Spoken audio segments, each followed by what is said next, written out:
चलिए next topic समझते हैं, revaluation of assets and reassessment of liabilities.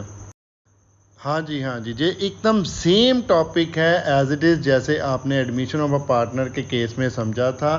Ditto वो ही रीवैल्यूएशन अकाउंट बनेगा, कुछ भी चेंज होने वाला नहीं है इसमें। ठीक है, इसमें जो प्रॉफिट और लॉस निकल के आएगा वो ऑल पार्टनर में डिस्ट्रीब्यूट होगा। लेकिन जो एडमिशन ऑफ पार्टनर के केस में क्या था, जो प्रॉफिट लॉस निकलता था वो ओल्ड पार्टनर के बीच डिस्ट्रीब्यूट होता था। ठीक है, सेम डिट्टो बनेगा, कोई जनरल एंट्री कोई कुछ भी चेंज नहीं होगा। देखिए मैं आपको स्पेसिमन दिखा भी देता हूँ रीवैल्यूएशन अकाउंट का। सबसे पहले डेबिट साइड हमारे पास क्या क्या आता था, decrease in value of assets, increase in value of liability. ठीक है, डेबिट साइड आते थे ना, जब प्रोविजन क्रिएट करनी डाउटफुल डेट के लिए, वो भी डेबिट साइड आता था, वो एज इट इज ही आएगा। क्रेडिट साइड क्या आएगा, increase in value of assets and decrease in value of liability. ठीक है, तो वो क्रेडिट साइड ही रहेगा, कुछ भी हमने चेंज नहीं करना, बिकॉज हमने बनाना ही रीवैल्यूएशन अकाउंट है। नाम भी इसका चेंज नहीं हुआ तो काम कैसे चेंज हो जाएगा। ठीक है, तो डिट्टो ही हम अकाउंट बनाएंगे और क्रेडिट साइड और क्या क्या डालेंगे, जैसे क्लेम रिसीवेबल है कोई, वो डाल देंगे। ठीक है, उसके बाद प्रोविजन फॉर डाउटफुल डेट, जब हमने कम करनी हो, डिक्रीज हो, no longer required in a future, आपको फ्यूचर में वो प्रोविज़न नहीं चाहिए, आपने फ्यूचर डिक्रीज करनी है प्रोविज़न, तब हम यहाँ पर अमाउंट डालेंगे। ओके, और उसके बाद अगर डेबिट साइड कुछ बैलेंस निकला तो वो प्रॉफिट होगा रीवैल्यूएशन पर, अगर क्रेडिट साइड कुछ बैलेंस निकला तो वो होगा लॉस रीवैल्यूएशन अकाउंट पर। तो जो भी प्रॉफिट या फिर लॉस निकलेगा वो हम डिस्ट्रीब्यूट करेंगे among the all partners in their old profit sharing ratio, because ये हमारा नेट इफेक्ट बन रहा है रिटायरमेंट के डे के ऊपर। हमने तब रीवैल्यूएशन की है तो रिटायरिंग पार्टनर को भी इसका शेयर मिलेगा। ओके, तो सिंपल सा है रीवैल्यूएशन अकाउंट, ज़्यादा कॉम्प्लिकेटेड नहीं है, एज इट इज़ ही हम प्रिपेयर करेंगे जैसे हमने एडमिशन ऑफ पार्टनर के केस में किया था। अगर आपने वो नहीं देखा तो आप वहाँ पर जाके देखिए, बहुत ही अच्छे तरीके से एक्सप्लेन किया हुआ है, क्यों बनाना है, कैसे बनाना है, कब बनाना है, कहाँ बनाना है, ये सारा कुछ आपको बताया हुआ है।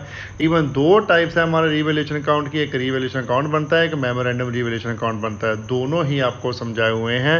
मैं आपको लिंक दे दूंगा आई बटन में, तो चेक कर लीजिएगा प्लीज़। ओके, तो चलिए करते हैं illustration related to revaluation account. Usha publication की बुक में से इलस्ट्रेशन नंबर 18 है, रीड आउट करते हैं। क्या इलस्ट्रेशन हमारी, X Y Z are partner 3:1 ratio है, वाई रिटायर हो रहा है।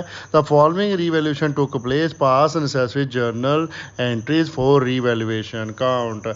हमें रीवैल्यूएशन की जर्नल एंट्रीज डालने को बोला है। सपोज इसमें रीवैल्यूएशन अकाउंट तो नहीं बनेगा, वन बाय वन हम रीड आउट करते जाएंगे ट्रांजैक्शन को और उसकी जर्नल एंट्री डालते जाएंगे। ठीक है, तो सबसे पहले ए पॉइंट है हमारे पास, machinery 60,000 was valued at 20% less. अब जो मशीनरी है वो 60,000 की है, लेकिन उसकी वैल्यू जो है वो 20% कम हो चुकी है, means decrease in value of asset हो रहा है, तो एसेट होगा क्रेडिट, रीवैल्यूएशन होगा हमारा डेबिट। तो जर्नल का फॉर्मेट ड्रॉ कर लीजिए और पहली जर्नल एंट्री लिखिए revaluation account debit to machinery account. ठीक है, और 60,000 है, उसका डिक्रीज कितना आ रहा है 20%, तो हम डिक्रीज्ड वैल्यू ही लेंगे only. 60,000 multiply by 20 divided by 100 किया तो जो निकला 12,000। ओके, तो जर्नल का फॉर्मेट ड्रॉ कर लीजिए और पहली जर्नल एंट्री लिखिए revaluation account debit to machinery account. ठीक है, और 60,000 है, उसका डिक्रीज कितना आ रहा है 20%, तो हम डिक्रीज्ड वैल्यू ही लेंगे only. 60,000 multiply by 20 divided by 100 किया तो जो निकला 12,000। ओके, नरेशन आ जाएगी इसकी, बीइंग मशीनरी डेप्रीशिएटेड। नेक्स्ट है हमारे पास B point, building purchased at 3 lakh 3 years ago, now valued at 5 lakh rupees. अब क्या हो रहा है कि बिल्डिंग की वैल्यू बढ़ रही है, पहले 3 लाख थी अब होगी 5 लाख, मीन्स 2 लाख इंक्रीज हो चुकी है बिल्डिंग की वैल्यू। ठीक है, एप्रिसिएशन हो रही है, तो increase in value of asset हम करते हैं डेबिट और रीवैल्यूएशन को करेंगे क्रेडिट। तो लिखिए journal entry building count debit to revaluation account 2 lakh amount आ जाएगा, नरेशन आ जाएगी being value of building increased. Next है हमारे पास stock ₹20,000, 25% of stock is appreciated by 10% and balanced value at 17,000। Okay, अब 20,000 का स्टॉक है, उसमें से 25%, 20,000 का जो 25% है वो इंक्रीज हुआ 10% से। तो 20,000 का 25% किया तो ये कितना निकला, 20/100 करोगे तो 1/4 हो गया, तो ये निकला 5,000। 5,000 का 10% आया 500। ओके, एक तो ये 500 का इंक्रीज आ गया। बैलेंस हमारा कितना बचा, 20,000 माइनस हमने किया 5,000, तो जो बैलेंस आया हमारे पास कितना 15,000, उसकी वैल्यू है हमारी 17,000। तो 17,000 माइनस 15,000 किया तो ये बचा हमारा 2,000। टोटल इंक्रीज कितना आ जाएगा 500 प्लस 2,000, 2,500। ओके, तो चलिए प्रिपेयर करते हैं जर्नल एंट्रीज की भी, बिकॉज इसमें भी इंक्रीज हो रहा है। तो ये भी होगा हमारा डेबिट और रीवैल्यूएशन होगा क्रेडिट। तो लिखिए stock account debit to revaluation account 2,500, 2,500। ये वर्किंग नोट आप क्लियरली प्रिपेयर कर देना। ओके, और इसकी नरेशन आ जाएगी being stock value increase 25% on 20,000 is equal to 5,000, value at 10% extra, gain is 500, balance stock 15,000 is valued at 17,000, gain is 2,000। तो total gain is 2,500। Okay, next है हमारे पास D point salary due to deceased employ 16,000 appearing in the balance sheet was paid 13,000 in full settlement. तो salary payable थी, means हमारी liability थी, अब वो लाइबिलिटी सेटल हो चुकी है 13,000 पे करके, मीन्स 3,000 का हमें क्या हो गया फ़ायदा हो गया है। ठीक है, अब 3,000 हमने पे नहीं करनी, तो 3,000 का जो नहीं पे करनी वो हम रीवैल्यूएशन को कर देंगे क्रेडिट। ठीक है, और सैलरी पेबल को कर देंगे डेबिट, और जो बैलेंस आएगा उसकी पेमेंट डाल देंगे बैंक अकाउंट में। ओके, तो जर्नल एंट्री बन जाएगी इसकी salary outstanding account debit to bank account to revaluation account. Salary total outstanding है हमारे पास 16,000 की, बैंक में पे करने के लिए कितनी फुल सेटलमेंट हुई है 13,000 की। ठीक है, तो रीवैल्यूएशन अकाउंट में आ जाएगा 3,000। ओके, तो इसकी नरेशन आ जाएगी being salary paid. Next point है हमारे पास ई फर्नीचर 25,000 वाज वैल्यू 21,000। ये क्या हुआ है, decrease in value of asset. ठीक है, रीवैल्यूएशन अकाउंट को क्या करेंगे, इसमें करेंगे डेबिट, लॉस हो रहा है। ठीक है, और फर्नीचर की वैल्यू हो रही है कम, तो उसको करेंगे क्रेडिट। ओके, तो जर्नल एंट्री हमारी बन जाएगी revaluation account debit to furniture account. अब 25,000 का फर्नीचर का, 21,000 का रह गया, तो ये कितने का डिफरेंस आया 4,000 का। ठीक है, अमाउंट आ जाएगा दोनों साइड 4,000 4,000, नरेशन आ जाएगी इसकी being furniture depreciated. Next and last है हमारे पास F point equipments 1 lakh have not been depreciated at 10% per annum on return on value from the last 2 years. अब 1 लाख के इक्विपमेंट्स हैं और 2 साल की उनकी डेप्रिसिएशन पेंडिंग है 10% के हिसाब से रिटर्न ऑन वैल्यू मेथड से। तो पहले साल की डेप्रिसिएशन कितनी आएगी उसकी 1 लाख मल्टीप्लाई बाय 10% कर दीजिए, तो ये है 10,000। ठीक है, अब 10,000 माइनस करके जो बैलेंस आएगा रिटर्न ऑन वैल्यू मेथड है ना, तो सेकंड डेप्रिसिएशन हम उस पर चार्ज करेंगे। ठीक है, 1 लाख माइनस 10,000 किया तो ये आया 90,000, 90,000 मल्टीप्लाई बाय 10% किया तो ये आया 9,000। तो टोटल डेप्रिसिएशन जो चार्ज नहीं हुई, तो अब वो चार्ज कितनी होगी 19,000। ओके, तो इसकी जर्नल एंट्री आ जाएगी revaluation account debit to equipment account. Equipment decrease हो रही है ना, तो क्रेडिट होगी, रीवैल्यूएशन हो जाएगा डेबिट। कितने अमाउंट से? 19,000 ओके। नरेशन आ जाएगी इसकी, being equipment depreciated at 10% on 1 lakh for first year and 10% on 90,000 for second year. Okay, तो ये हमारा क्वेश्चन हो गया कंप्लीट। ठीक है, चलिए नेक्स्ट 19 नंबर इलस्ट्रेशन रीड करता हूँ। X Y and Z are equal partner in the firm. Y retires and his claim in including his capital and his share of goodwill is 40,000. He is paid in kind a vehicle valued at 25,000 unrecorded in the books of the firm till the date of retirement and the balance in cash. Give the journal entries for recording the payment to Y in the books of the firm. अब देखिए इसमें क्या है, question में simple सी बात है, equal partner है तीनों एक्स वाई जेड। वाई उसमें से रिटायर हो रहा है, ठीक है, उसकी गुडविल और कैपिटल का टोटल जो उसको मिलना है रिटायरमेंट के वो है 40,000। उसके अलावा उसको दे दिया 25,000 का एक, ये जो 40,000 है वो पे किया है, एक उसको व्हीकल दिया है और बैलेंस दिया है कैश में। लेकिन व्हीकल क्या है? अनरिकॉर्डेड है। यहाँ पर पॉइंट फंस गया है, अनरिकॉर्डेड व्हीकल है, मींस ये क्या हो गया? Increase in value of asset हो गया। अब हम पहले इसको बुक्स में रिकॉर्ड करेंगे, रीवैल्यूएशन अकाउंट में इसका प्रॉफिट निकलेगा, उस प्रॉफिट को डिस्ट्रीब्यूट करेंगे among the partner, then distribute करेंगे एक्चुअल जो शेयर है कैपिटल का, फिर उसे पे करेंगे हमारे रिटायरिंग पार्टनर को। ठीक है, तो चलिए जर्नल का फॉर्मेट ड्रॉ कर लीजिए। सबसे पहले हम रिकॉर्ड करेंगे अनरिकॉर्डेड एसेट को बुक्स में, तो लिखिए vehicle count debit to revaluation account 25,000 narration आ जाएगी, बीइंग अनरिकॉर्डेड व्हीकल रिकॉर्डेड। अब रीवैल्यूएशन अकाउंट हमने किया है क्रेडिट, तो ये क्रेडिट साइड आ गया रीवैल्यूएशन अकाउंट की। ठीक है, तो डेबिट साइड क्या निकलेगा? प्रॉफिट, तो वो प्रॉफिट को अब हम डिस्ट्रीब्यूट कर देंगे अमंग द ऑल पार्टनर। तो चलिए उसकी जनरेट रिकॉर्ड कर देते हैं। Revaluation account debit to X capital account, to Y capital account, to Z capital account. ठीक है, तो रीवैल्यूएशन अकाउंट का प्रॉफिट है 25,000, इसको डिस्ट्रीब्यूट करेंगे among the all partners in equally ratio. तो एक्स का शेयर कितना आ जाएगा? 25,000 मल्टीप्लाई 1/3 किया, तो ये आ गया सभी का 8,333। लेकिन एक्स का हम लिख लेंगे 34, बिकॉज इक्वल तो करना है, तो 1 रुपया शॉर्ट हो जाएगा, राउंडिंग ऑफ करते हैं ना। ठीक है, नरेशन आ जाएगी इसकी, being profit on revaluation transfer to capital account.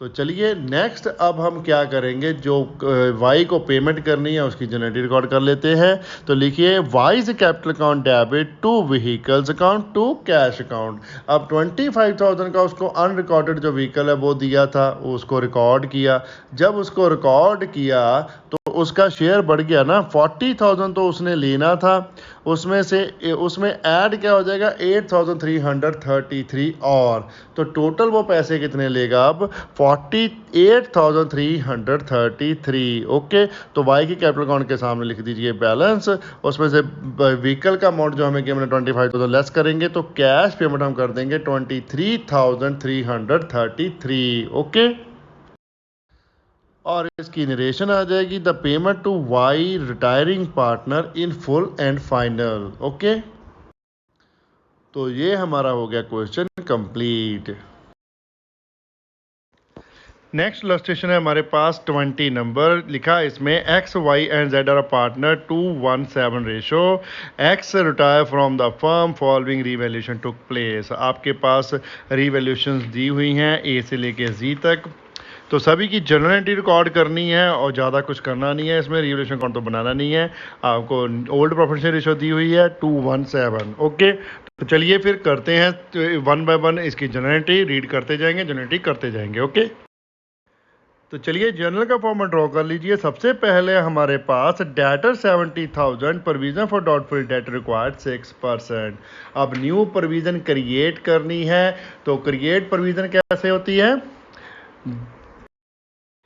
Revaluation account को डेबिट करके। ठीक है, प्रोविजन फॉर डाउटफुल डेट को हम क्रेडिट कर देंगे और रीवैल्यूएशन को डेबिट कर देंगे। जनरल एंट्री बन जाएगी हमारी revaluation account debit to provision for doubtful debts account. कितना अमाउंट आएगा? 70,000 मल्टीप्लाई बाय 6%, तो ये निकला 4,200। नरेशन आ जाएगी इसकी, being provision at the 6% of 70,000 debtors created. Next है हमारे पास debtor 50,000 Raman was insolvent and his account was return off with 6,000। अब सेकंड केस में वो कह रहा है कि 50,000 के डेटर्स हैं जिसमें एक रवन है जो इंसॉल्वेंट हो गया है, तो उसका अकाउंट हमने कर दिया राइट ऑफ। 6,000 का उसका अकाउंट था, तो वो क्या हो गया हमारा बैड डेट, मींस लॉस हो गया है, decrease in value of asset हुआ है। रीवैल्यूएशन को करेंगे डेबिट, एसेट को करेंगे क्रेडिट। ओके, तो जर्नल एंट्री बन जाएगी इसकी revaluation account debit to debtors account 6,000 amount आ जाएगा। नरेशन आ जाएगी being bad debt written off. Next है हमारे पास C case Surjit whose account was return off as bad 8,000 now paid 60% of amount. अब पहले हमने बैड डेट डिक्लेयर कर दिया और अकाउंट को ख़त्म कर दिया बुक्स में से, ठीक है। अब उसके अकाउंट में से 60% हमें आ रहे हैं। 8,000 का 60% रिकवर हो रहा है, मीन्स गेन हो रहा है, फ़ायदा हो रहा है, increase in value of asset हो रहा है। तो कैश आएगा हमारे पास, increase in value of asset हो रहा है, तो क्या करेंगे, रीवैल्यूएशन को क्रेडिट कर देंगे। ओके, तो जर्नल एंट्री बन जाएगी हमारी cash account debit to revaluation account. तो कैश के सामने हमारा अमाउंट कितना आ जाएगा, 8,000 मल्टीप्लाई बाय 60%, तो ये निकला 4,800। ओके, नरेशन आ जाएगी इसकी being 60% of 8,000 recovered earlier written as bad debt. Next है हमारे पास debtor 40,000, provision for doubtful debt is 4,000, it is required to create provision at 6%। अब डेटर है 40,000 के, ठीक है, और ऑलरेडी जो प्रोविजन है बुक्स में वो है 4,000 की, लेकिन जो प्रोविजन क्रिएट करनी है वो बोल रहे हैं कि 6% करनी है हमने। अब 40,000 का 6% करोगे तो ये बन गया 2,400, मीन्स हमारी प्रोविजन तो ऑलरेडी ज़्यादा है। ओके, कितनी है वो, 4,000 है, तो 2,400 माइनस कर देंगे 4,000 से, तो जो बचा वो उतनी हम प्रोविज़न अपनी रिड्यूस कर लेंगे। प्रोविज़न रिड्यूस करने के लिए हम रीवैल्यूएशन अकाउंट को करते हैं क्रेडिट। ओके, तो जर्नल एंट्री बन जाएगी इसकी provision for doubtful debts account debit to revaluation account. Provision decrease हो रही है ना ये। ओके, कितनी, 1,600, 4,000 माइनस 2,400, ये निकला 1,600। ओके, नरेशन आ जाएगी इसकी being provision for doubtful debts of ₹1,600 is not required. Next है हमारे पास debtor 25,000, provision for doubtful debts is 1,000, it is required to increase provisions by 300। Okay, अब इस क्वेश्चन में क्या है, इसमें डेटा 25,000 के दिए हुए हैं, ऑलरेडी जो प्रोविजन है वो 1,000 की है, लेकिन साथ में लिखा है जो प्रोविजन है उसको बढ़ाना है, कितने अमाउंट से, बाय 300 से। बाय वर्ड लिखा हुआ है, टू नहीं लिखा, एट नहीं लिखा, ठीक है। जो प्रीवियस वाली थी उसमें रिक्वायर्ड थी कितनी प्रोविजन, 6%, लेकिन थी 4,000, बनता था 2,400, वो हमने कम कर दी। इसमें क्या है, बढ़ाने को बोला है, न्यू प्रोविजन क्रिएट ही करेंगे फिर 300 की, ठीक है। तो इसमें हम करेंगे रीवैल्यूएशन अकाउंट को डेबिट। ओके, तो जर्नल एंट्री हमारी बन जाएगी revaluation account debit to provision for doubtful debts account 300 amount आ जाएगा, और नरेशन आ जाएगी being provision for doubtful debt increased. Next है हमारे पास debtor 5,000 not recorded in the books. अब डेटर थे हमारे कोई बुक्स में रिकॉर्ड नहीं हुए, अब उन्हें रिकॉर्ड करेंगे, increase in value of asset हो गया, तो क्या करेंगे फिर, रीवैल्यूएशन को करेंगे क्रेडिट। ओके, अब मैं ज़्यादातर अकेला रीवैल्यूएशन का डेबिट क्रेडिट आपको क्यों बताता हूँ, बिकॉज आपने डायरेक्टली रीवैल्यूएशन अकाउंट ही प्रिपेयर करना है जब भी लॉन्ग क्वेश्चन अटेम्प्ट करोगे। जर्नल एंट्रीज तो डाल ही नहीं है, तो आपको पता हो कि रीवैल्यूएशन की क्रेडिट साइड क्या जाएगा, डेबिट साइड क्या जाएगा, ये मेन चीज़ है, ठीक है। पूरी जर्नल एंट्री समझने की ज़रूरत नहीं है, सिंपल ये पता होना चाहिए कि ये डेबिट होगा रीवैल्यूएशन की साइड और ये रीवैल्यूएशन की क्रेडिट साइड जाएगी आइटम। ओके, तो जर्नल एंट्री हमारी बन जाएगी debtors account debit to revaluation account 5000 unrecorded asset है, अब हमने रिकॉर्ड कर दिया। ओके, तो नरेशन आ जाएगी being unrecorded debtor recorded in the books. Next and last है हमारे पास debtor 12,000 left India permanently and the amount could not be recovered. अब क्या हो गया भाई, भाग गया, विजय माल्या बन गया। अब बंदा देश ही छोड़ गया तो आप उसके पीछे जाकर अपना 12,000 वसूलने थोड़ा ना जाओगे, उतना तो खर्चा ही आ जाएगा। तो बंदा भाग गया, आपके पैसे हो गए बैड डेट्स। ठीक है, तो आपका क्या हो गया, डेटर हो गए हैं डिक्रीज। तो decrease in the value of asset को हम डालते हैं रीवैल्यूएशन की डेबिट साइड। तो लिखिए फिर जनरल एंट्री क्या बन जाएगी, revaluation account debit to debtors account, amount आ जाएगा 12,000 और नरेशन आ जाएगी इसकी बीइंग बैड डेट रिकॉर्डेड। बहुत ही अच्छा क्वेश्चन था ये इलस्ट्रेशन आप अच्छे तरीके से समझ लीजिए, आपके सारे के सारे कॉन्सेप्ट डेटर से रिलेटेड कवर हो जाएंगे। जो भी आपको आगे आने वाले हैं लॉन्ग क्वेश्चंस में, सभी कॉन्सेप्ट कवर करने की कोशिश की है एक ही इलस्ट्रेशन में। मुझे बहुत पर्सनली अच्छा लगा ये इलस्ट्रेशन का जो उन्होंने डाली है, तो प्लीज़ इसको आप रिवीजन के लिए भी अपनी रख सकते हो। जब भी आपने रिवाइज करना है अपना सिलेबस तो आप ये इलस्ट्रेशन ज़रूर पढ़ लें, जिससे आपको क्या होगा कि सारे के सारे जो एडजस्टमेंट डेटर्स की वो आप रिवाइज कर पाओगे। ओके, नेक्स्ट इलस्ट्रेशन है 21। क्या लिखा है इलस्ट्रेशन में, A B and C are partner in 2:1 ratio, their balance sheet 31 March 2019 as follow. B retire हो रहा है on the date and following decision were taken, और बोला है रीवैल्यूएशन अकाउंट बनाओ, कैपिटल अकाउंट बनाओ और बैलेंस शीट बनाने को बोला है। ठीक है, तो चलिए फिर फटाफट से प्रिपेयर करते हैं। पहला हमारा रीवैल्यूएशन अकाउंट ऑफ रिटायरमेंट। तो सोल्यूशन स्टार्ट कीजिए, फॉर्मेट ड्रॉ कर लीजिए रीवैल्यूएशन अकाउंट का, और सबसे पहली हम पढ़ते हैं टर्म। तो सबसे पहले हमारे पास है गुडविल इज वैल्यूड एट 30,000, जो रीवैल्यूएशन अकाउंट में नहीं जाएगी, साइड में कर दीजिए इसको। 1/3 of stock is valued eight 4,700। अब स्टॉक है हमारे पास 15,000 का, 1/3 उसका कीजिए, वर्किंग नोट बना लीजिए।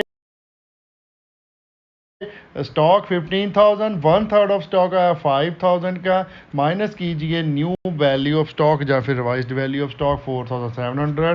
बैलेंस है हमारे पास 300, जो 300 हमारा क्या है, decrease in the value of stock. Okay,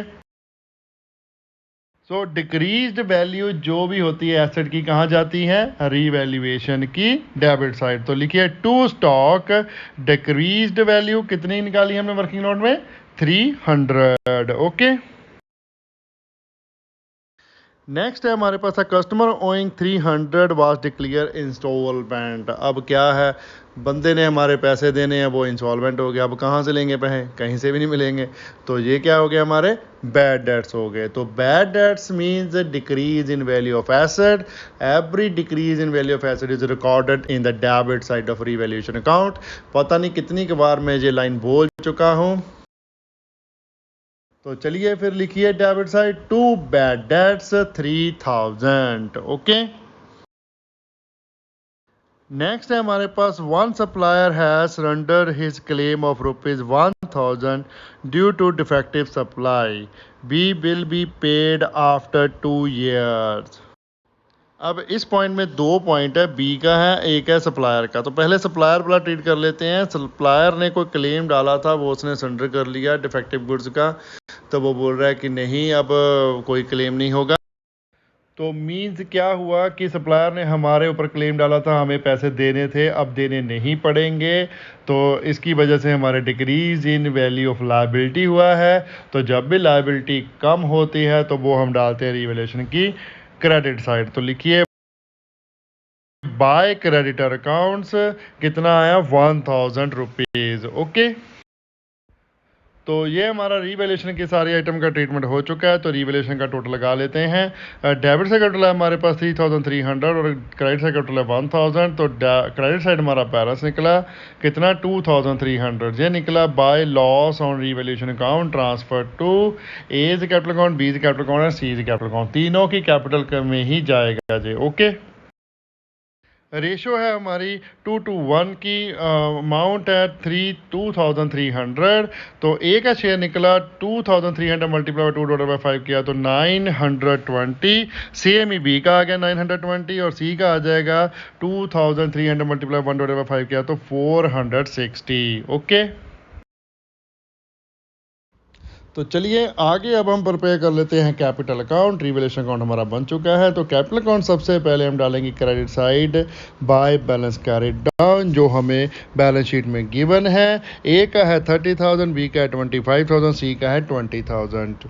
तो same as it is note down कर दीजिए। ए के कॉलम में 30,000 लिख दीजिए, बी के कॉलम में लिख दिए 25,000, सी का आ जाएगा 20,000। ओके, और बैलेंस शीट में हमारे पास कोई भी रिज़र्व ऐसा नहीं है जो ट्रांसफ़र होगा कैपिटल अकाउंट को। एक एसेट है गुडविल जो हम रिटर्न ऑफ करेंगे। तो चलिए फिर ये डाल देते हैं debit side of capital account. लिखिए टू गुडविल, ये भी हमारी ओल्ड रेशो में ही जाएगी। 40,000 है, मल्टीप्लाई बाय 2/5 किया तो ए का शेयर निकला 16,000, बी का भी आ जाएगा 16,000 एंड सी का आया 8,000। ओके, उसके अलावा हमारे पास जो हमने रिवैल्यूएशन अकाउंट का लॉस कैलकुलेट किया है वो ट्रांसफ़र कर देते हैं, वो भी डेबिट साइड ही जाएगा क्योंकि लॉस है। तो लिखिए टू रिवैल्यूएशन अकाउंट, ब्रैकेट में लिख दीजिए लॉस। ए का है 920, बी का भी 920 एंड सी का है 460। ओके, रीवैल्यूएशन लॉसेस के अलावा हमारे पास अब गुडविल है। उसके बाद दिया हुआ है एडजस्टमेंट में वैल्यू दी हुई है फर्म की 30,000, जिसमें से हम रिटायरिंग पार्टनर का शेयर कैलकुलेट करेंगे और जो भी पार्टनर गेन कर रहे हैं उनकी कैपिटल से ट्रांसफ़र करेंगे रिटायरिंग पार्टनर की कैपिटल को। ठीक है, तो चलिए वर्किंग नोट प्रिपेयर कीजिए। कैलकुलेट करते हैं share of goodwill of B. Firm की गुडविल की वैल्यू है 30,000, मल्टीप्लाई कर दीजिए इसको बी के शेयर के साथ, वो है 2/5। 30,000 मल्टीप्लाई 2/5 किया तो गुडविल का शेयर निकला बी का कितना, 12,000। ओके, अब कोई भी पर्टिकुलर न्यू रेशो हमें गिवन नहीं है, तो गेनिंग रेशो हमारी क्या होगी, जस्ट जो रिटायरिंग पार्टनर उसके शेयर को हम स्ट्राइक आउट कर देंगे। जो भी शेयर लेफ्ट हुआ वो हमारा क्या आ जाएगा, gaining ratio. Okay, old ratio हमारे पास है ए बी एंड सी की 2:2:1। बी रिटायर हो रहा है, बी को स्ट्राइक आउट कर दीजिए तो न्यू रेशो बन जाएगी हमारी 2:1 और गेनिंग रेशो भी हमारी आ जाएगी 2:1 जो ए एंड सी शेयर कर रहे हैं। ओके, और जो बी का शेयर है गुडविल का 12,000, इसको हम डिस्ट्रीब्यूट कर देंगे मांगे A and C in their gaining ratio 2:1। Okay, तो चलिए लिखिए फिर डेबिट साइड पहले लिखते हैं to B is capital. Goodwill का शेयर आ जाएगा ए का 12,000 मल्टीप्लाई बाय 2/3 किया तो 8,000, सी का आ जाएगा 12,000 मल्टीप्लाई बाय 1/3 किया तो 4,000। ओके, अब इसके ऑपोजिट बी की कैपिटल हो रही है हमारी क्रेडिट, तो दोनों के अकाउंट से हम क्रेडिट करेंगे बी की कैपिटल को। तो लिखिए by A's capital account 8,000, by C capital account 4,000। Okay, तो ये हमारा कैपिटल अकाउंट भी हो चुका है कंप्लीट। तो चलिए इसकी बैलेंसिंग कर लेते हैं। एक डेबिट का टोटल आया हमारे पास 24,920 और क्रेडिट का टोटल है 30,000। तो ए का बैलेंस निकला है 5,080 और बी का टोटल है हमारे पास डेबिट का 16,920 और क्रेडिट का टोटल है 37,000। जो बी का बैलेंस निकलेगा वो हम डालेंगे बी के लोन अकाउंट को, बिकॉज हमें यहाँ पर लिख कर दिया उसने B will be paid after 2 year. जो बी को पैसे देने हैं वो 2 साल बाद देने हैं, तो अभी तो लोन अकाउंट में ही रखेंगे ना उसको। जब भी फर्म के पास पैसा होगा तो वो बी को हम दे देंगे। ठीक है, पेमेंट नहीं करनी। अगर ये लाइन नहीं लिखी होती तो हम कैश अकाउंट को पैसे डाल देते जहाँ पर। तो अब क्या लिखेंगे, टू बीज लोन अकाउंट, बैलेंस है 20,080 रुपीज़। ओके, सेम वे सी का कैलकुलेट कर लीजिए। बैलेंस सी के डेबिट का टोटल है हमारे पास 12,460 और क्रेडिट का टोटल है 20,000। तो बैलेंस निकला इसका 7,540। ओके, तो चलिए ये हमारा कैपिटल अकाउंट हो गया कंप्लीट। अब आगे हम प्रिपेयर कर लेते हैं balance sheet after retirement of B. तो बैलेंस शीट में सबसे पहले हमारे पास है कैपिटल बैलेंस, तो आप भी कैपिटल बैलेंस ही लिख लीजिए। तो लिखिए कैपिटल अकाउंट ए एंड सी का रह गया है। ए का है बैलेंस 5080, सी का 7540। ओके। बी का कैपिटल अकाउंट खत्म हो चुका है, लेकिन बी का हमने लोन अकाउंट क्रिएट कर दिया, तो वो अब लिख लेते हैं बीज लोन अकाउंट 20,080 रुपीज़। नेक्स्ट पुरानी बैलेंस शीट में हमारे पास है क्रेडिटर 15,000 के। इस वाली बैलेंस शीट में हमारे क्रेडिटर कम हो जाएंगे क्योंकि एक क्लेम सरेंडर कर लिया सप्लायर ने। तो लिखिए क्रेडिटर 15,000 माइनस 1,000, तो जी क्रेडिटर का बैलेंस है हमारे पास 14,000। ओके। उसके बाद है बैलेंस शीट में हमारे पास ग्रेचुटी पेबल 20,000 की। इसको हमने कुछ नहीं किया तो एज इट इज़ लिख दीजिए ग्रेचुटी पेबल 20,000।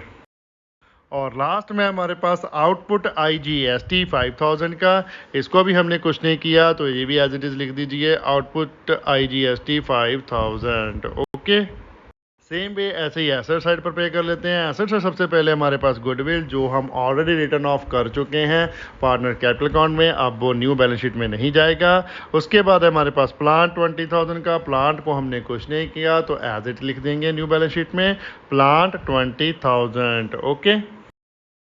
नेक्स्ट है हमारे पास स्टॉक 15,000 का। स्टॉक हमारा क्या हुआ है, डिक्रीज हुआ है कितना 300 से, तो लिखिए स्टॉक 15,000 माइनस 300 14,700। नेक्स्ट है हमारे पास डेटर 25,000 के। तो डेटर भी हमारे डिक्रीज हुए हैं क्योंकि बैड डेट हुए थे 3,000 के। तो लिखिए फिर डेटर 25,000 माइनस 3,000, नेट डेटर है हमारे पास 22,000 के। ओके। लास्ट में हमारे पास कैश 15,000। कैश को भी हमने नहीं छेड़ा बिकॉज हमने पेमेंट नहीं की है, अभी तो लोन अकाउंट ही खड़ा किया है, तो कैश भी एज इट इज़ आ जाएगा 15,000। ओके। तो ये हमारी बैलेंस शीट भी हो गई कंप्लीट। अब लगा लेते हैं इसका टोटल। लायबिलिटी साइड का टोटल है हमारे पास 71,700 और एसेट साइड का टोटल भी है 71,700। टोटल आपस में टैली है, मीन्स हमारा क्वेश्चन हो गया है ठीक। ओके। टॉपिक का एंड हम करते हैं यहाँ पर। अगर कोई भी कंफ्यूजन है तो प्लीज कमेंट कीजिए, हम कमेंट में आपका रिप्लाई करेंगे, जितना जल्दी हो सके उतनी रिप्लाई करने की कोशिश करेंगे। वीडियो को लाइक करना मत भूलिएगा, कमेंट कीजिए और शेयर करें अपने फ्रेंड्स एंड रिलेटिव के साथ जितना ज्यादा हो सकता है। चैनल को सब्सक्राइब करना मत भूलिएगा, बेल आइकन को प्रेस करें ताकि कोई लेटेस्ट वीडियो की नोटिफिकेशन मिल सके। Thanks for watching, bye bye, good morning, good afternoon, good evening, good night, जब भी आप वीडियो को देख रहे हो। सत श्री अकाल।